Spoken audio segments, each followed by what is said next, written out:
Siyabingelela nabathandekayo ngalolu suku namhlanje nxa sikhangela isifundo sesihlanu saleli iviki okhuluma lani umfundisi uJim Lilo nginxusa engilawo bana bazivese.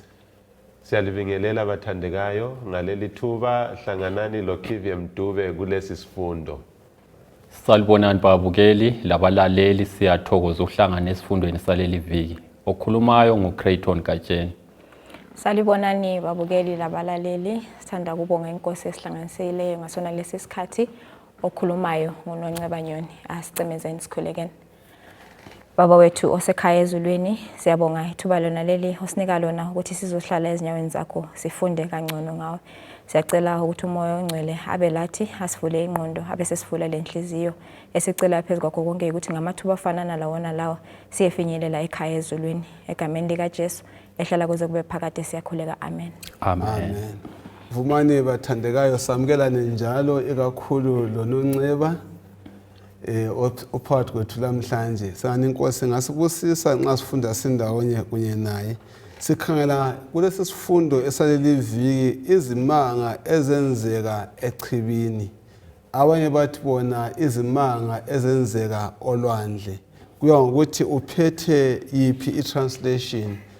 Yesu isihloko salamhlanje ngizacela bana uNonceba asivulele uMark 5 verse 1 usaye verse lesibili. uMarko 5 verse 1. Bawela ichibi bafika emangweni waseGerasini. Kwathi uJesu ephuma esikepeni waqhamuka emathuneni indoda elomoya omubi yamhlangabeza. Siyabonga. Yeka ngithi singakangena esifundweni vele esakuxoxa namhlanje sawukhangela incwadi kaMark chapter 5 ngokuphela kwayo. Singathinta amanye ama-chapter ngokuya kwesikhathi. Ngifisa abana singakayiphambili sikhangele izimanga ezenzeka echibini, izimanga ezenzeka olwandle kuya ngokuthi iphi version oyikhangeleyo. Nxa sikhangele lesi sifundo izimanga ezenzeka echibini kuyini okufika engqondweni zethu? Kuyini ongakumumethwe yisahluko ngo5 esikaMarko? Sithola ke lapha mfundisi indaba yokuqala ingeka Jesu ehlangana le ndoda elamadimoni. Yaziwa kakhulu indoda le ngokuthi nguLegion. Okunye okuthintwa yilesi sahluko ngumama owayelomopho okweminyaka eli12 12 years. Bese sithola indodakazi kaJairus umthungameli wesinagoge indodakazi yakhe yayigula. Azafika esigabeni sokufa uJesu uyamvusa umntwana lwana owayegula.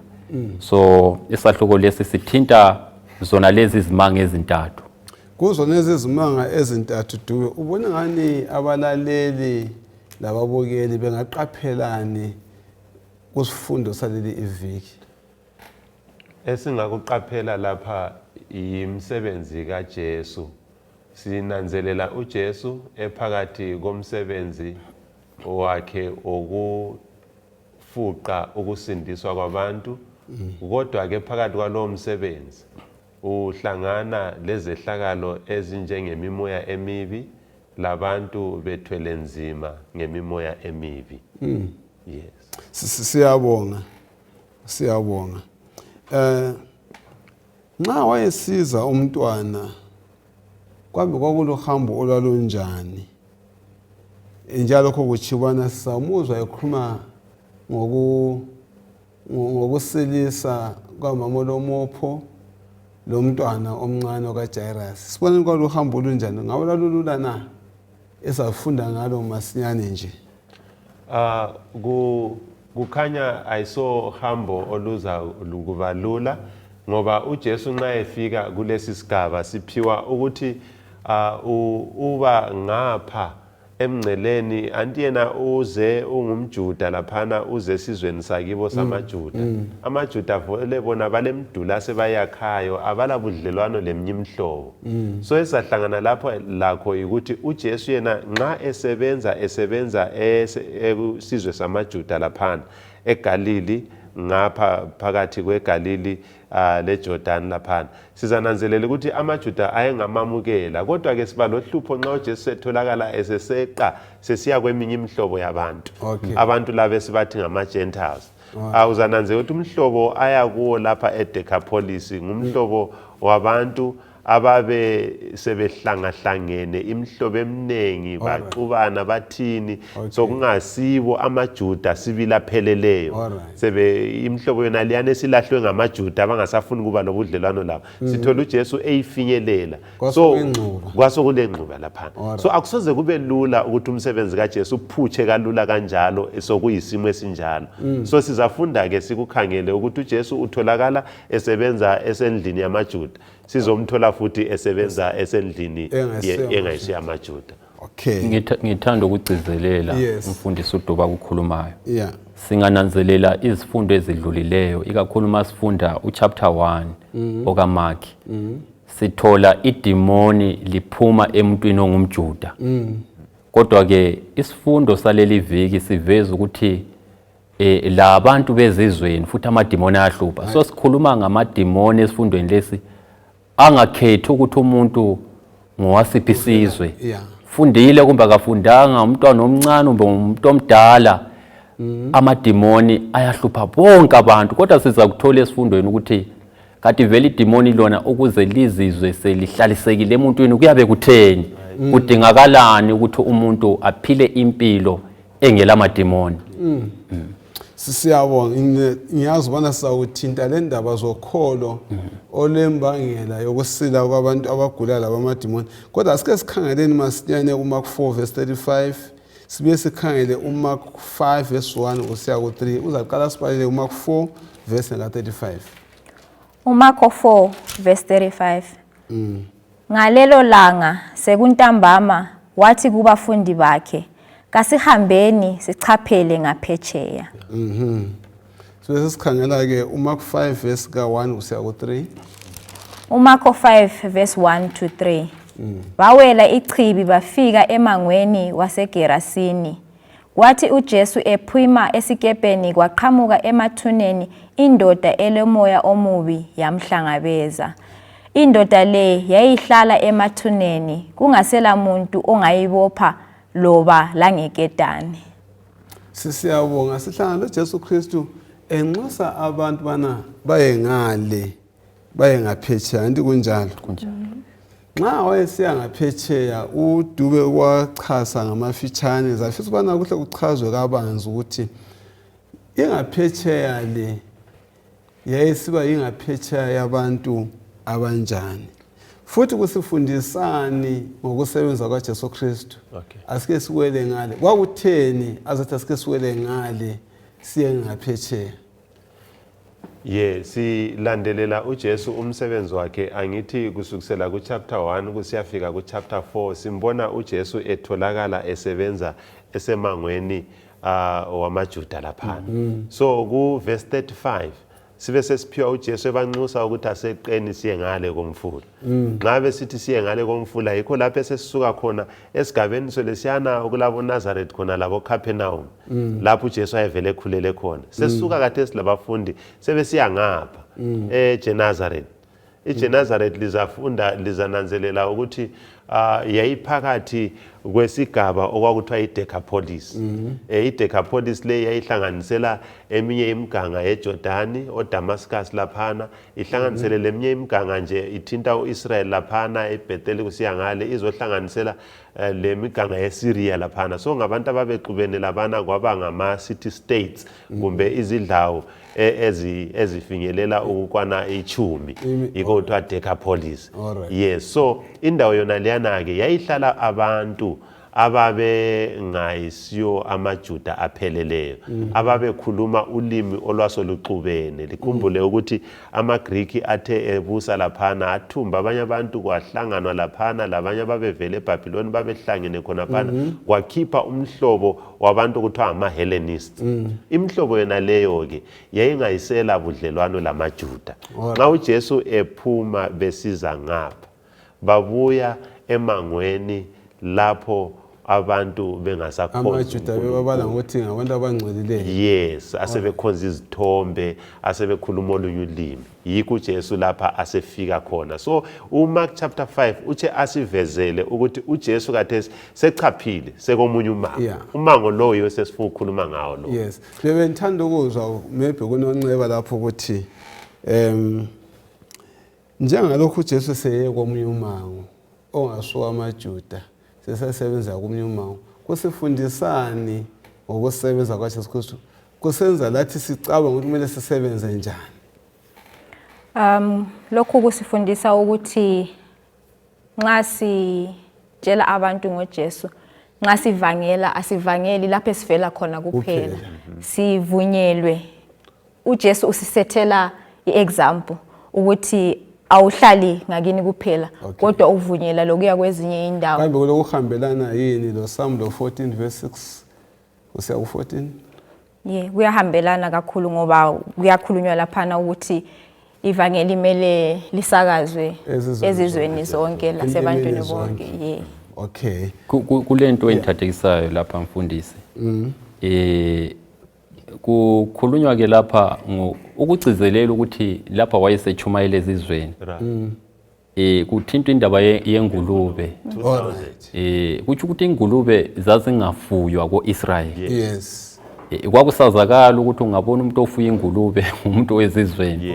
Angikwazi nxa sesikuletha kithi kathesi ukuthi okungathatha indawo yengulube kungaba kuyini thina singu-Israyeli.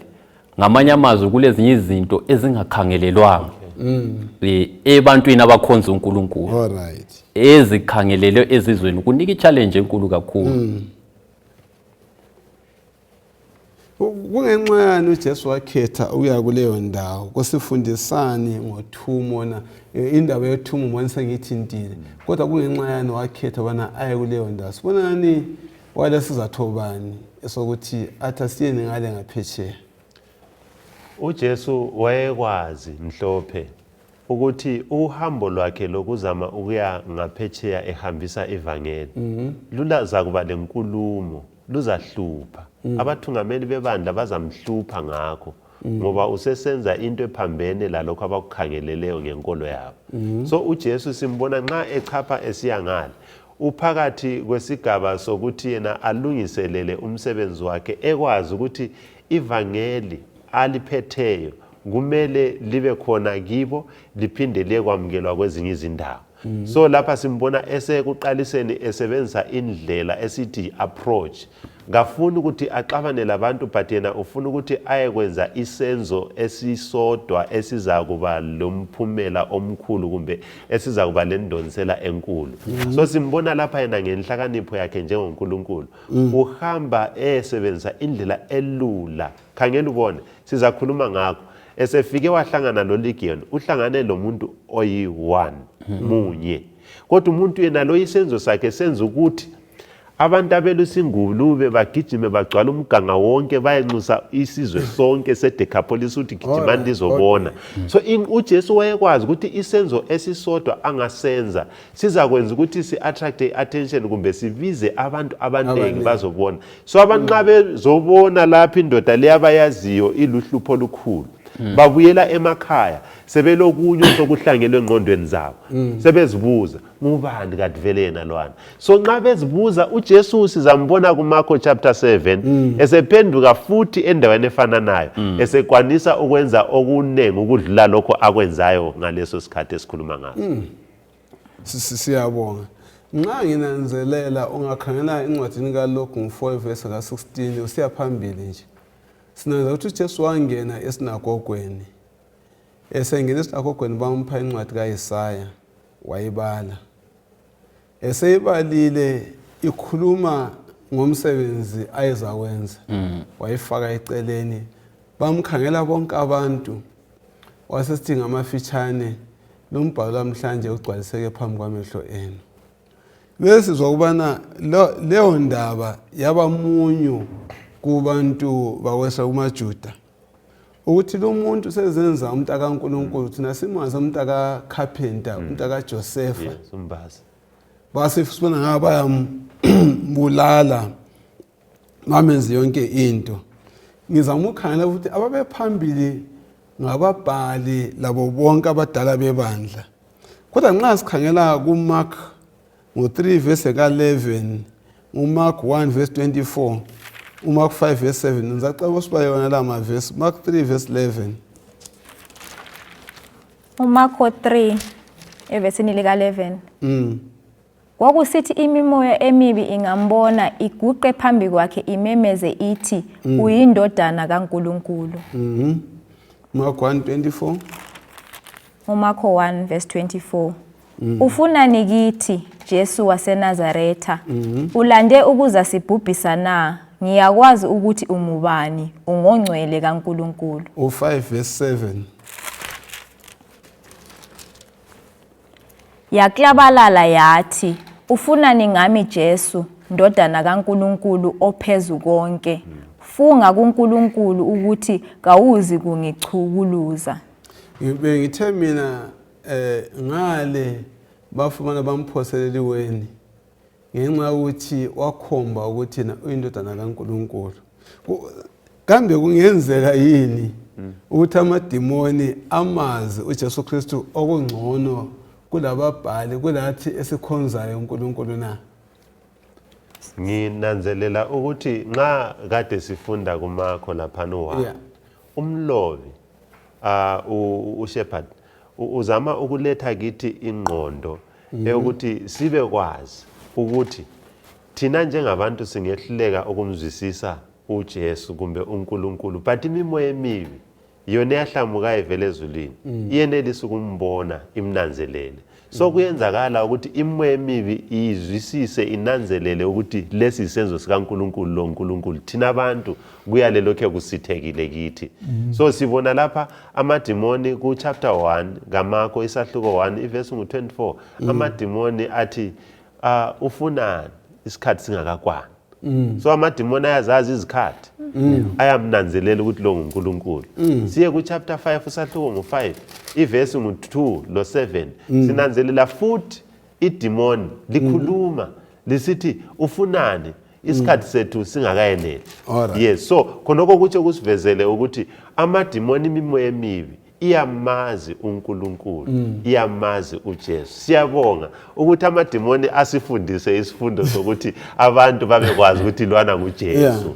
Ngoba babethwele nzima, babemuthi ngumntana ombazi, babemuthi ngumntwana wakhulele eNazaretha sakhula simbona, bethwele nzima ukumamkela njengoNkulunkulu. uNkulunkulu wavuma ukuthi imimoya emibi imethule uJesu, imveze njengoJesu uNkulunkulu onguye wayelindelwe kusukisela endulo. So sithola amadimoni encedisa abathongameli bako-Israyeli ukuthi bazwisise ukuthi uJesu nguNkulunkulu. Kayisikho lokho abakucabangayo ukuthi yebo ke wazalelwe emulini kaJosefa, wazalwa nguMaria, kodwa enguNkulunkulu. Yikho amadimoni lapha semveza ngoba ayamazi ukusukela ezulwini uSathane engakahlamuki. Lazo amadimoni lawa nasezingilosi zikabani zikaNkulunkulu ezulwini ukuthi babemkhonza, bavele bayamazi ukuthi nguye umdali. Yikho lapha sebeveza ukuthi awususahlulela uyindodana kaNkulunkulu, nguNkulunkulu. Bavele bayamazi ukuthi uJesu unguNkulunkulu. Ubona ngani kungenxani ku verse 25 uJesu sithena thula phuma kuye. Anti phela kumele bamchaze azi ukuthi lo ngumsindisi, but kungenxani washathi thula phuma kuye. Ngicabanga ukuthi uJesu uyafisa ukuthi abantu babekwazi ukuthi unguNkulunkulu. Kodwa kulesi sigaba kathanda ukuthi amadimoni abe yiyo amvezayo ukuthi unguNkulunkulu. Ngoba indawo eziningi sibili sithola ethulisa amadimoni. Kodwa liqiniso sibili amadimoni ayekukhuluma ukuthi uJesu ungubani? Ungumntaka kaNkulunkulu. Hayi siyabonga ukuzwisisa kuleso sigaba ukuthi funa ayengavimbela ukusebenza kwakhe masinyana. Anti sisathi ukuthi yena babethi lo umntaka bani kambazi, umntaka kaJoseph umbazi, babephika bana umntaka bani, umntaka kaNkulunkulu. So nxa sokusiza ukuthi umntaka kaNkulunkulu kwauza letha masinyane ukuthi ukwengezelela khonapho Yeah. singananzela amadimoni lawa idimoni elakhuluma ngapha Yeah. emgangeni wakoJuda le demoni elikhuluma ngalo emgangeni wakoJuda ngapha emgangeni wakoJuda lithi khona uyindodana kaNkulunkulu. Alright. So litsho limveze njengendodana kaNkulunkulu ngale lithi khona ungongcwele kaNkulunkulu. So sinanzelela ukuthi imimoya emibi whether ingaba ngapha koJuda kumbe ingaba ngale lapho kungasikho koJuda khona ukuthi yananzelela ukuthi uJesu yindodana kaNkulunkulu engcwele. Number 2 sifunda ukuthi amadimoni ala ukuthi ungumJuda ala ukuthi umuntu wezizweni. Amadimoni angangena kuloba ngubani. Ala ukuthi wena likhulela imazwi uNkulunkulu kumbe labana abamazwi amadimoni ngamadimoni ayangena kuloba ngubani akhetha imhlobo ala boundary ala mngcele. So amadimoni ayatholakala kuloba ngubani. Number 3 sinanzelela ukuthi lwana umJuda uthunjwe ngamadimoni lo wezizweni la uthunjwe ngamadimoni. So amadimoni ayathumba abantu empilweni bakhona abathunjwa ngamadimoni. Sizaxoxa ngakho ukuthi umuntu azangenwe ngamadimoni kumbe athunjwe ngamadimoni uyabe phila simo bani sempilo. Kodwa kusalayo esikunanzelela la ukuthi amadimoni akakhethi umuntu. uJesu sizakhumbula kuMsebenzi 10 ivesi ngu34 ekhuluma ngoPeter laphana ngemva kokuboniswa umbono lwana esithi uNkulunkulu akakhethi umuntu. So uNkulunkulu ongakhethiyo umuntu lemimoya emibi ayikhethi umuntu. So ikwesikunanzelela laphana mayelana ngemimoya emibi. Awusifundele uMark 5 verse 5 lo 7. uMarko 5 verse 5 6 7. Ubusuku lemini yayihlaba umkhosi isemathuneni lasezintabeni izisike ngamatshe. Yathi ibona uJesu isebucwala yagijima yafika yazilahla phansi ngamadolo phambi kwakhe yaklabalala yathi, "Ufunani ngami Jesu, ndodana kaNkulunkulu ophezulu konke? Funga kuNkulunkulu ukuthi kawuzu kungichukuluza." Siyabonga. Nxa imibhalo umbhalo uthi wayesemathuneni endaweni yabafileyo ezintabeni ezisika emabavubavu. Sifundani ngokuthunjwa kwakhe ngamadimoni na? Angithi uDube uchile ukuthi labantu laba babethunjiwe. Sifisa bana sikhangele ngesimo sokuthunjwa ngamadimoni. Uba sendaweni yabafileyo umuntu wayephathwa njani futhi osendaweni yabafileyo? Okay. Kulezi zinto lapha ezimbalwa ezithintwayo. Ngemva kokuthunjwa ngamadimoni umuntu lo even le ndawo lapha ahlala khona ayisiyo indawo abantu okumele bahlale khona emathuneni indawo yokufa. So umuntu nxa sethunjiwe sengakhohlwa ukuthi uhlala nga. Azibone sekwenye indlu yomunye umama kumbe omunye usisi. Nxa idimoni selimhlezi uyabe sethunjiwe ngoba indawo yokuhlala siyakwazi ukuthi abantu bahlala ezindlini bahlala emakhaya kodwa ungabona umuntu seseyahlala emathuneni sokulohlupho lapha. Olunye uhlupho engiluthola la engizagcina ngalo abanye sebegcizelela kagqokanga uhleze emathuneni nje kalampahla. Ungabona umuntu sehamba engagqokanga kumbe segqoka impahla ezikhanyiselayo egqoka impahla ezinamathela umzimba. Ngezinye izibonakaliso zonezane zokuthi hayi umuntu kazenzi lidimoni endela nxa somkhuza umuntu wakhona umele ubekwazi ukuthi kade silapha ngidili lo muntu la. Leli lidimoni and idimoni lifuna imthandazo lifuna ukukhulekelwa. Ungafuna ukulwa lalo utakhona lapha kula muntu owayeligwanisa idimoni leli. Kumbe ngithi amadimoni ngoba bathiwa babe banengi. Wayesethi angabotshwa uyaquma amaketani. So idimoni lifuna uJesu.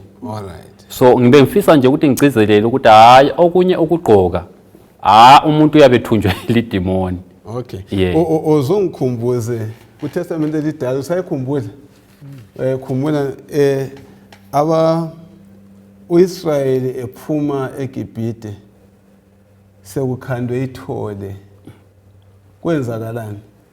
nxa sebegida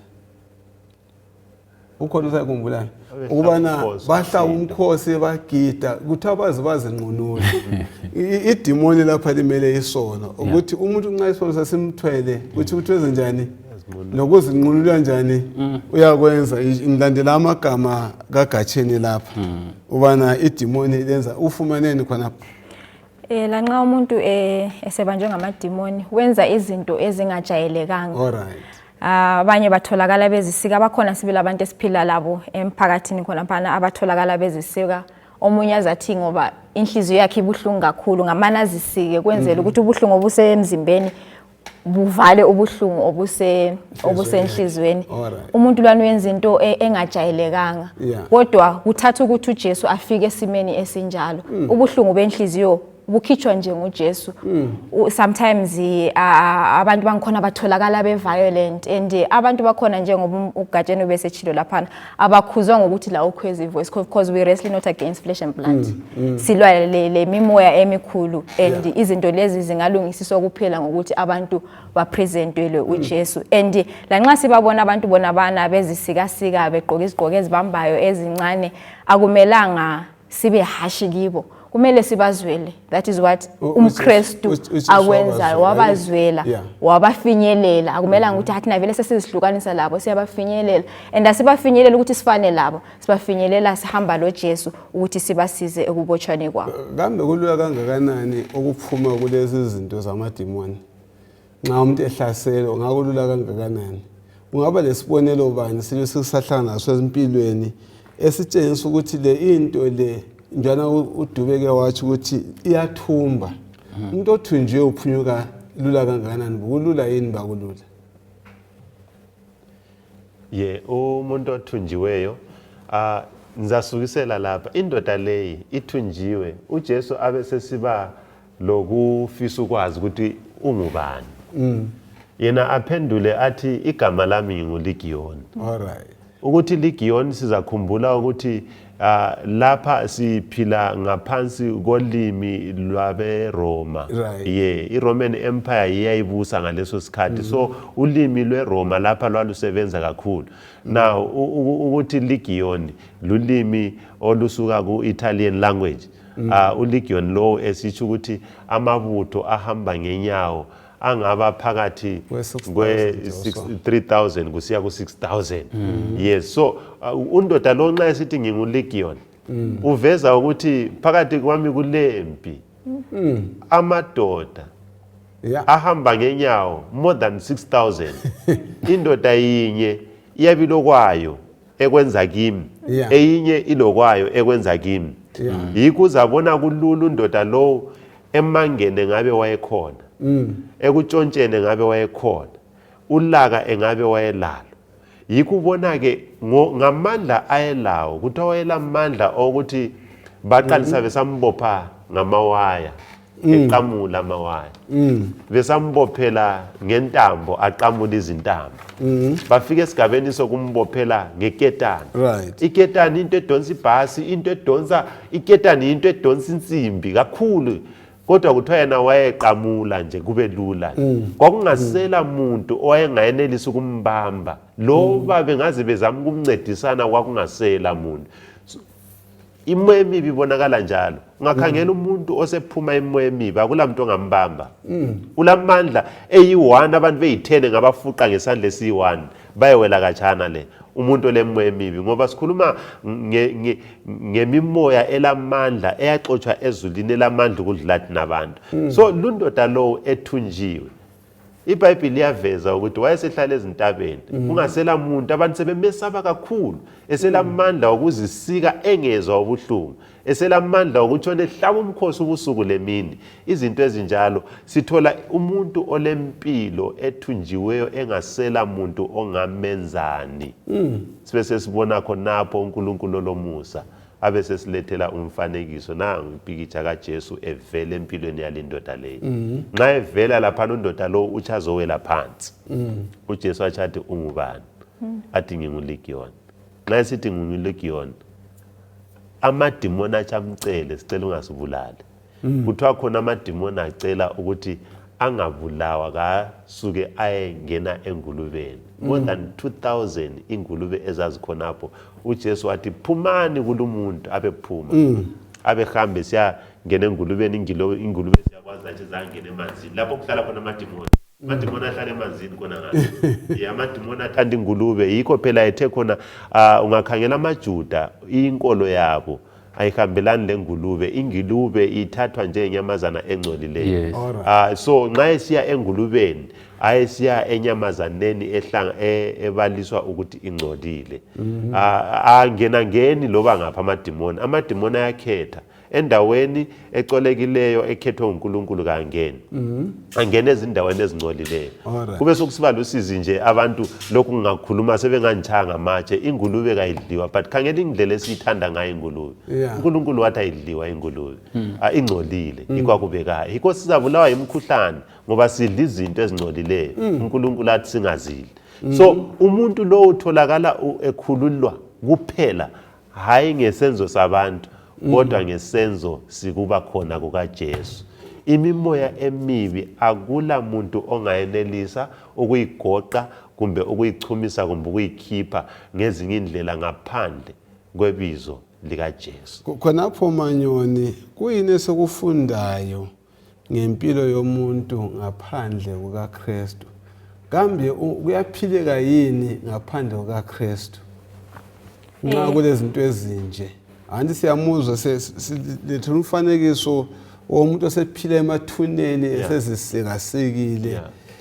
Wayengaphandle kaJesu Kristu. Ukuthutha kwaJesu Kristu kwaba impendulo.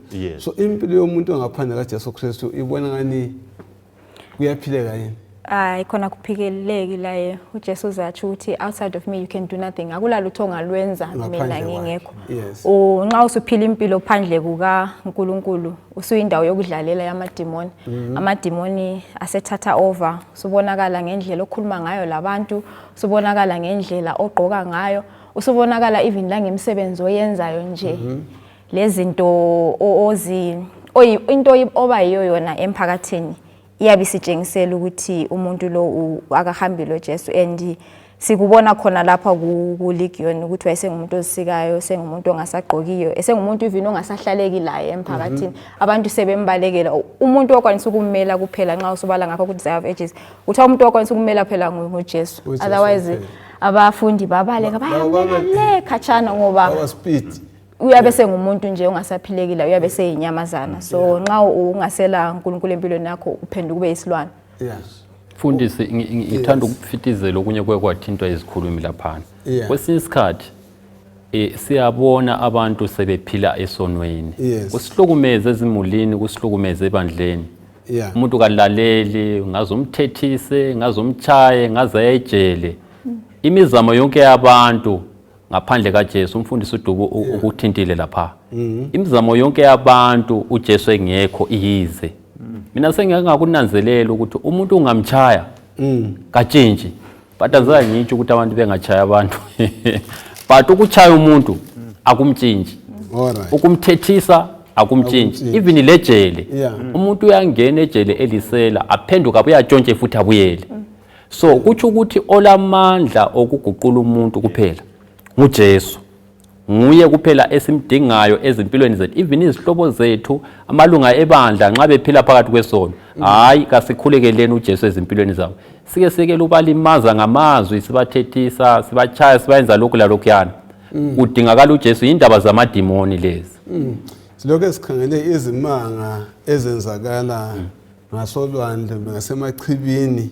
Now uverse 15 kaMark 5 usifundisani, uzayibala usifundisani ngokuziphatha komuntu okhululwe emandleni esitha. Yes. uMark 5 verse 15. Bathi befika kuJesu bayibona indoda eyayikade ikhwelwe ngamadimoni ngobunengi bawo ihlezi khonapho igqokile njalo ingqondo isibuyile besaba kakhulu. Kusifundisani izolo ubehleli ngamadimoni ubehambazi ezidabudabula. Kathesi uselo Jesu Kristu usehleze ezinyaweni zakhe. Usifundisani? Okunye singakufunda lapho ukuthi ngiqalele kulokho. Yeah. Kakula mbuso owamadimoni lobulamandla anganani angehlula uNkulunkulu. Khonoko ukuthi kumele sibe kwazi njengabantu ukuthi kungaba kusemulini kungaba kusekuphileni. Kungabonakala imimoya kumbe imifanekiso yokuthi lapha kule mimoya emibi. Akula ndlela esingayinqoba ngayo ukucabela ngeke kumkhiphe umoya emibi umuntu. Ukuhamba sisiya kwenza ezinye izinto simbophela amalembu akumkhiphi umoya emibi umuntu. Into engakhipha umoya emibi kumbe ongadiliza amandla emimoya yomnyama uNkulunkulu kuphela. So ukuba khona kukaJesu empilweni yomuntu yiko kungamenza umuntu ukuthi asuke kuzinqunuleni aqoke. Nansi indoda leyi itholakala ngemva kokuthi uJesu selesandla isitholakala isiqokile. iBhayibheli liyaveza lithi ngitsho lo mkhumbulo wakhe wabuya. Yes. Kuyesabeka esiphila phakathi kwabo. Abantu esigabeni uyababona ukuthi lapha la sesiphila labantu abafuqwa imimoya emibi. Ngoba uzababona lanxa behamba ngani ngamazombi. Ungani ngenye into engachazisekiyo abantu bayanatha ezinye izinto baphenduke babe zinyamazana. Nxa bekhuluma baphenduke even lamehlo akhe nxa umkhangele uyabona ukuthi lo ungakhulumi laye kakhulu engakubulala. Abantu bangikhona basela musa emlonyeni yabo.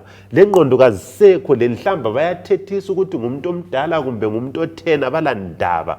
Abantu bangikhona lanxa begqokile abasakami inwele bahlala belenwele ezinkulu uyazikhohlwa khayela ukuthi bangcole njani abakhethi lutho nxa epho ngufuna ukuzishiya khapha egcekeni ebantwini bonke kasela ndaba imisebenzi yemimoya emibi. Kodwa abantu bolabana mhla engahlangana noJesu uzabona sesmart seclean sekwanisa ukugqoka lengqondweni sesenelisa ukuthi uxoxisane laye. So esigabeni sethu kungaba kusemakhaya kungaba sekuphileni asiphakamiseni uJesu. Singabona abantu abachuchisa ukuthunyelwa kwevangeli loJesu asibasupportenini ngoba yiba abantu esigabeni sethu abazaletha ukuthula kuzabuya kuphela ngokuba khona kukaJesu. Ya sesikhangele indaba yokwelatshwa kwamadimoni. Ngifuna sikhangele futhi esinye isimanga esasenzakala ngasemachibini ukwelatshwa kwamadodakazi amabili. Akumbalele uMark 5 verse 21 to 25. uMarko 5 verse 21. Kwathi lapho uJesu esewele njalo ngesikepe waya ngakuleliyana iphetsheya lechibi, kwabuthana kuye ixuku elikhulu ekhonapho eceleni kwechibi. Verse 25. Kwakulo wesifazane khonapho owayephethwe yikopha sekumhluphe iminyaka 12. Nansi indaba kuyini esikufunda ngalaba ababili na athe sesikhangele okuqala lo ukuthi kwawulesifazana abashitshe kwini yikopha andithi ndawonye. Yes. uJesu labo bantu wabaphatha njani? Wamphatha njani lo mama owayesekhathaza kweminyaka 12 singakakhangeli owesibili kuyini akwenzayo? So bengakakhuluma abanye lapha. Yeah. Anti lapha sibona uJesu kade engale kwabezizwe. Yes. Sebemxochile ngale. Yes. Bathi into yakho le ususibulalela inotho yethu ingulube zesifile bamxocha. Ngabe emxocha esiza kubo. Nxa echapha ulwandle efika kibo lapha. Uthi ahlangane lezinto esesikhuluma ngazo. Uthi ahlangane ngendaba akamama ophayo, sihlangane ngendaba iyo kaElder umthungameli webandla uyagulelwa ngikhaya kuhlala unzima kakhulu. So nxa sifika lapha umlobi asilethe lezo lezi ndaba. Indaba yokuqala ngekamama lo. Yes. Esingathanda mana sike sinabe ngawona lo mkhuhlane wokophuthi kanti ngumkhuhlane owuphatheka umuntu nxa enjalo wayephatheka kanjani koJuda kusukela kuTestament elidala siyafika lesi sigaba. Wamfinyela njani uJesu Kristu lo muntu njalo waye ngendlela ephatheka ngayo la indaba bemkhangela ngayo? Bazakhuluma abanye ngokuthi wamfinyelela njani. But ibhuku lika Leviticus 15 sahluko iverse ngu25 yiyo ecacisayo ukuthi umuntu wesifazana nxa esesikhathini engawopha kuze kudlule isikhathi kuze kuhlala iviki ezimbili ezintathu sokusiyale umuntu onjalo kasalungelanga ukuhlala phakathi kwabantu wayehle nje asuswe abe ngulahliwe ayehlala yedwa ekuhlaleni yedwa khona phana yikho lapho kulokuhlukumezeka khona bazakhuluma abanye ukuthi wayesekusimo siphi ehleli yedwa khona ngale lo mama lo wayeqede yonke inotho yakhe maybe ukugcizelela khona pha umfundisi akutshoyo iBhayibheli lapha libika ukuthi wayengasela lutho ngoba umkhuhlane lo wawusukhathazile iminyaka eyi12 kasosikhathi esincane so kungenzakala futhi ukuthi ngoba iBhayibheli lapha la livumela abantwana bokwe-Israyeli ukuthi umama nxa sekulesi simo indoda silelungelo lokumchiya ayethatha omnye unkosikazi so kungenzakala futhi ukuthi lo mkakhe wayesengaselayo ngenxa yomkhuhlane lo so wayesephila impilo elosizo olukhulu kodwa nxa esezwile ngoJesu esezwile ngemsebenzi kaJesu waba lakho ukukholwa enhlizweni yakhe ukuthi ngingathinta umphetho wengubo kaJesu ngizasila ngifuna ukukhuluma kafitshane ngomphetho wengubo kaJesu masibala uNumbers chapter 15 sibamba kusukela kuverse 37 sisehla layo uNkulunkulu wayelaya abantwana bakwaIsrayeli ukuthi nxa belungisa izambatho zabo bethuka izambatho zabo emphethweni wengubo zabo kumele kube le blue emphethweni wengubo zabo iblue umbalo oluhlaza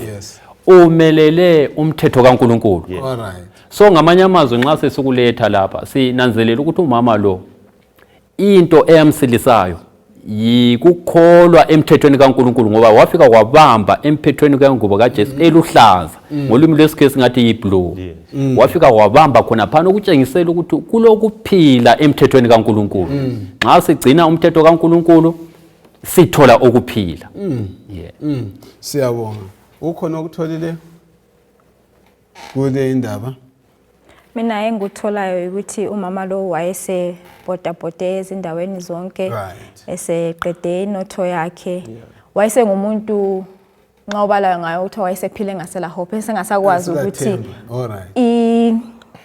ikusasa yakhe ikhona yini kumbeni sokuphelile kodwa uthi esizwa ngoJesu aphikelele loba kunjalo wayelokukholwa okuphikelelayo ukuthi umuntu azasindiseke kumele ebe ngumuntu olokukholwa okuphikelelayo umama lo akazange ahlale phansi wathi esizwa wasukuma wayamlanda uJesu and uthi emlanda akatholi nje ehleze emlindile kulula uyalinda aze ayemfinyelela abesebamba ingubo kaJesu ayisekho lokuthi kumbe uJesu wambamba ngezandla zakhe waphoma kuyafika wabamba umphetho wengubo konke kwamlungela so lokhu kutshengisela ukuthi wayelokukholwa okuphikelelayo ngithathekiswa yilenda ukuthi wayengasala njani wayengasela themba wayefana nomuntu ofileyo ngiphinde ngithathekiswe indaba echiyo nguGatsheni ukuthi lo Bhayibheli kuchilo ukuthi wayesechithe zonke izinto nxa ngiqathanisa lawo madimoni lawo engasela lutho emadimoni akhe kodwa kulapho uKristu asondela khona mana anjani asisize kufundisane kusincedisane nxa singancedisa abaphathi abasilaleleyo ngempilo lapho sungasela themba yonke into silahlekile nxa sikhalele sisigaba maybe sathi sihlanganisele indaba kaJairos ngoba uJairos kuthiwa kwathi kunjalo kwathunyelwa abantu kuye bathi angabusamhlupha ungasayihlupha inkosi umntana vele sethuli uJesu ulamagama awasebenzisayo athinda amagama athi unganjani ungesabi angithi siyabona indaba umntwana uza kuvuka ungesabi umntwana uza kuvuka ngibona ngoMark 5:34 akwebali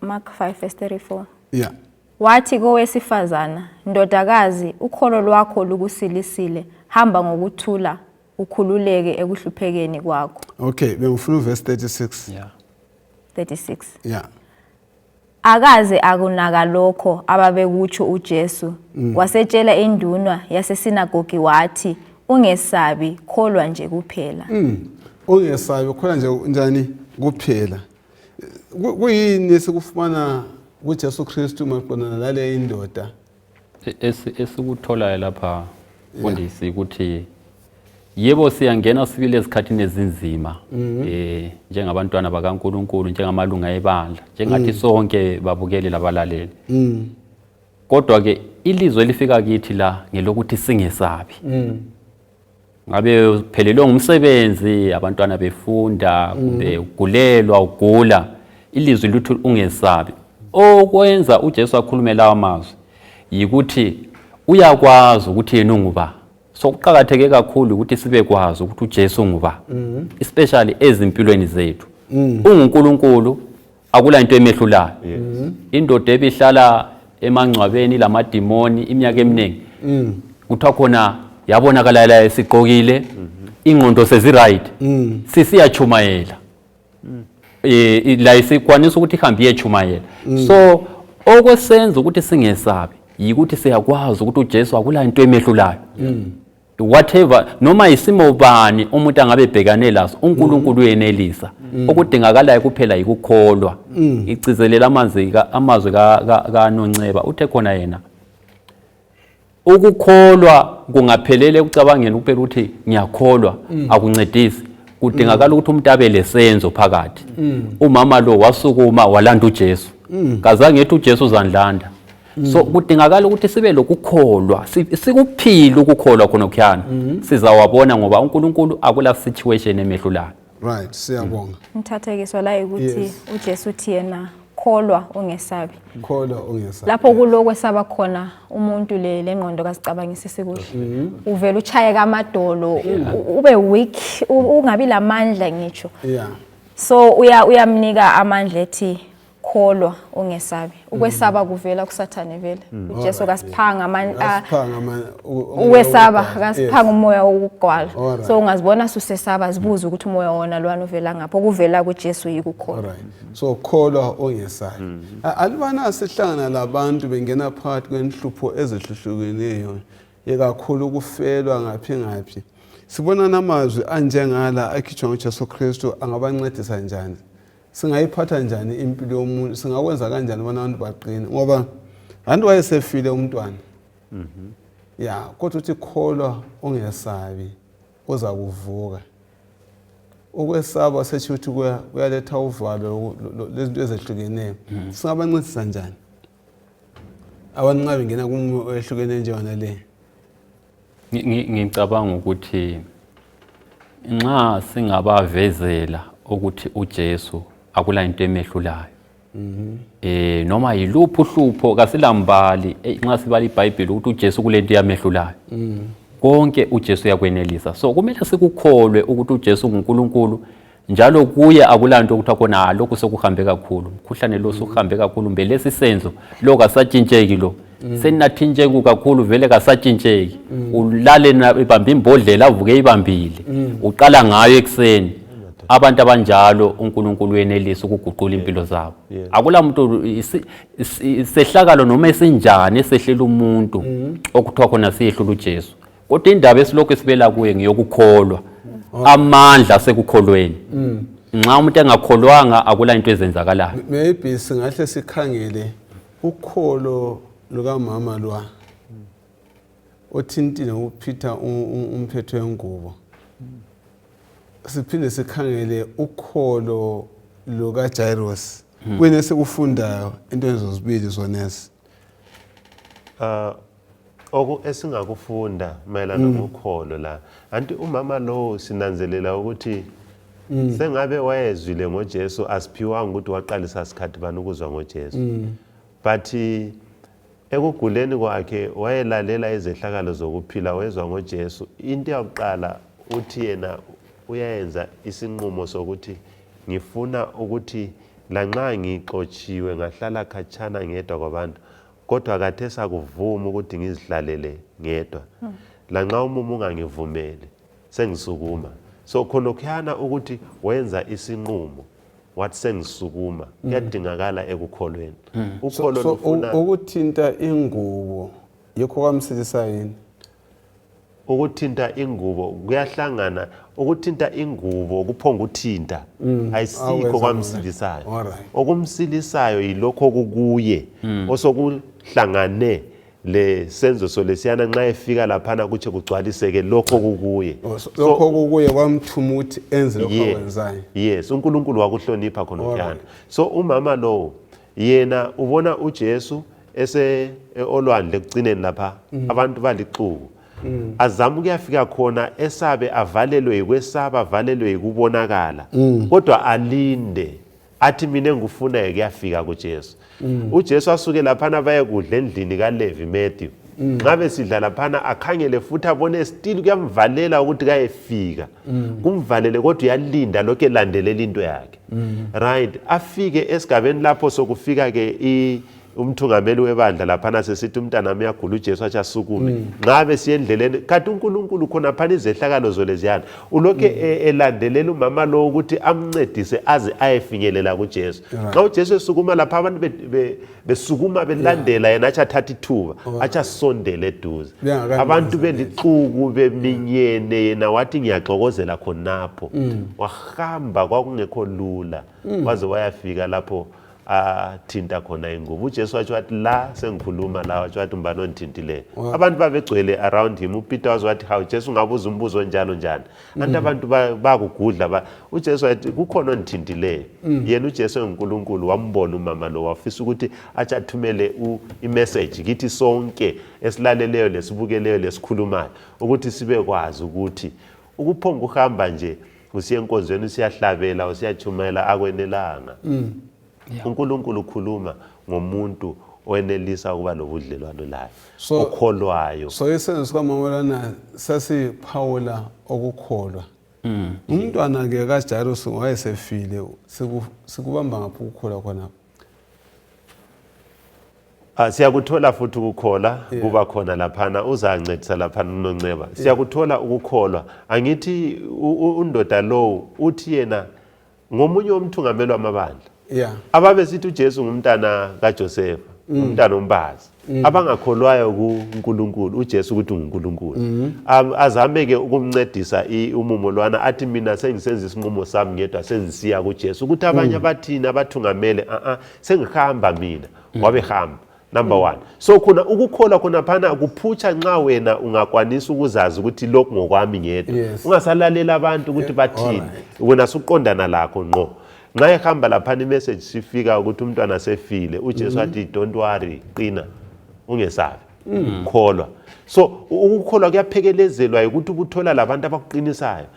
uJesu nxa efika ngikhaya laphana uthola abantu bayahlabela bayenzani athi nxa ekhuluma ukuthi lo kafanga abantu bathi bamhleke. Nxa bemhleke uJesu athi la akusebenzeki kunje akhiphe bonke abantu asalela abafundi abathathu labanikazi bomntwana asebenze khona phana. So ukukholwa kuyadinga ukuthi nxa uhlangana lezehlakalo ungalalela abantu bonke. Ungahambi kuloba ngubani. Kulabantu abangakuqinisa, kulabantu abangakusunduzela kachana. Wena khetha ekukholweni yehlukanisa ngoba kwazi abantu abangakuncedisa. Bangangezelela abantu. Okunye engubonayo laphana ukuthi umntwana wayesembhedeni wokufa waze wafika isimeni sokuthi afe. uJesu akatholakala ekhuluma lo mntwana ukuthi qina kholwa, kodwa uthola ekhuluma lo mzali ukuthi qina kholwa. Kwezinye izimo wena kungabe sokunzima kakhulu. Bana labantu abokuthi baza kukholelwa wena nxa kunzima. uNkulunkulu uyakuthatha khona okhana ukuthi yebo yeka the sonceba hayi kunzima akakwanisa ukuzikholelwa kodwa ugatsheni uzamkholelwa and ukukholwa kwagatsheni kungisukemise mina. So it's a challenge ini yesindebele. Uhlupho.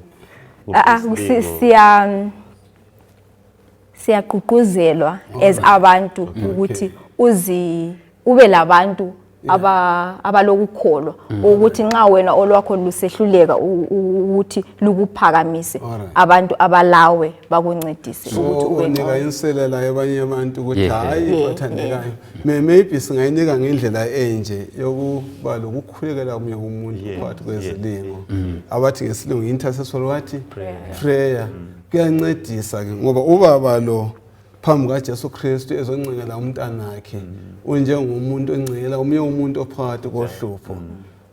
Uvele isono nti siyabulala umntwana wayesefile.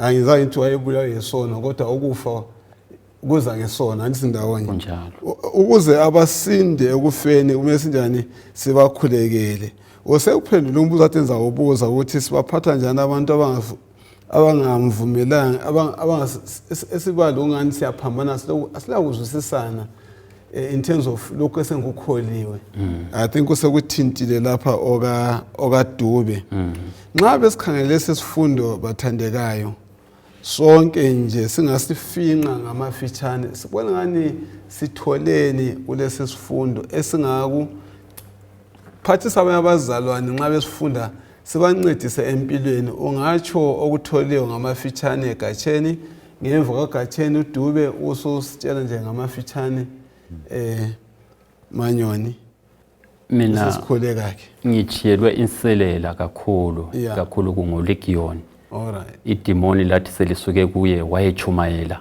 ilombuzo ukuthi njoba kunguPentecost 2024 abangahambiyo belokhu belamademoni njengoLegion kumbe kuhamba njani ngoba iBhayibheli lapha lithi uLegion idemoni lathi seliphumile wachumayela ngichiya khona lapho siyabonga engufundileyo ukuthi uJesu phakathi komsebenzi ikakhulu okukhulula abantu ngesikhiwa kuthiwa restoration ungakhangela bonke abantu abathunjiwe imimoya emibi uJesu wayephilela ukuyakhuleka lokuchumayela ejonge ukuthi abantu bakhululeke ungakoJuda ungaba kayisiwakoJuda kodwa uJesu ayekuphisekela ukuthi akhulule abantu number 2 wayenikeza abantu ithuba lokuthi babuye kuye umama uyagijima uyakuye uyamkhulula so asibeni lethuba elihle ukuphila kwethu kube ngokuthi abantu bakhululeke uJesu uyaphila uphilela ukukhulula abantu yikho esikufundayo khona abantu bathunjiwe imimoya emibi khona emhlabeni ithumba abantu